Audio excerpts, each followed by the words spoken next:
CCTV short news നിങ്ങൾക്കായി സമർപ്പിക്കുന്നത് power guard solar system Koonamuchi. നമസ്കാരം. CCTV ഷോർട്ട് ന്യൂസിലേക്ക് സ്വാഗതം. സംസ്ഥാനപാതയുടെ നവീകരണ പ്രവർത്തനത്തിനായി പാറേമ്പാടത്ത് സൂക്ഷിച്ച ഇരുമ്പുകമ്പികൾ മോഷ്ടിച്ച പ്രതികളെ കുന്നംകുളം പോലീസ് അറസ്റ്റ് ചെയ്തു. അസം സ്വദേശികളായ 27 വയസ്സുള്ള അത്താർ ഷെയ്ഖ്, 26 വയസ്സുള്ള സൈനുൽ ഹക്ക് എന്നിവരാണ് അറസ്റ്റിലായത്. കോടതിയിൽ ഹാജരാക്കിയ പ്രതികളെ റിമാൻഡ് ചെയ്തു.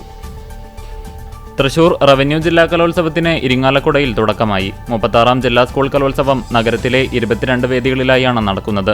8000-ലേറെ പ്രതിഭകൾ വിവിധ മത്സരങ്ങളിൽ മാറ്റുരയ്ക്കും. കടവല്ലൂർ അന്യോന്യത്തിന്റെ 1ാം ദിവസമായ തിങ്കളാഴ്ച തിരുനാവായ യോഗം നന്നായി ചൊല്ലിയപ്പോൾ തൃശൂർ യോഗത്തിന് പിഴച്ചു. ചാവക്കാട് നഗരസഭയിൽ LDF സ്ഥാനാർത്ഥികൾ നാമനിർദ്ദേശ പത്രിക സമർപ്പിച്ചു.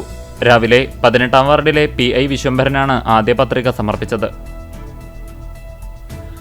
എരുമപ്പെട്ടി ഗ്രാമപഞ്ചായത്തിൽ നാമനിർദ്ദേശ പത്രികാ സമർപ്പണം ആരംഭിച്ചു. 12ാം വാർഡ് LDF സ്ഥാനാർത്ഥി K സതീഷ് കുമാർ ആദ്യ പത്രികാ സമർപ്പണം നടത്തി.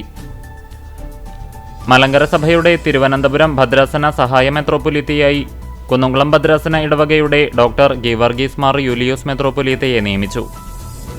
ചിത്രകലയുടെ ആദ്യ പതിപ്പായി കരുതപ്പെടുന്ന കളമെഴുത്തും അതിനോടനുബന്ധിച്ചു നടക്കുന്ന പാട്ടും വേലൂർ മണിമലർക്കാവ് ദേവീക്ഷേത്രത്തിൽ ഭക്തിസാന്ദ്രമായ ചടങ്ങുകളോടെ ആരംഭിച്ചു.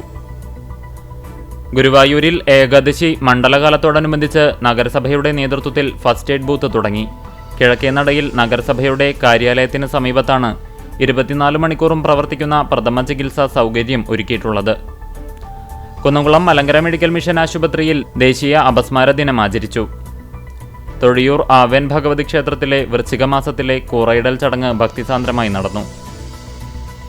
CCTV ഷോർട്ട് ന്യൂസ് നിങ്ങൾക്കായി സമർപ്പിക്കുന്നത് power guard solar system Koonamuchi.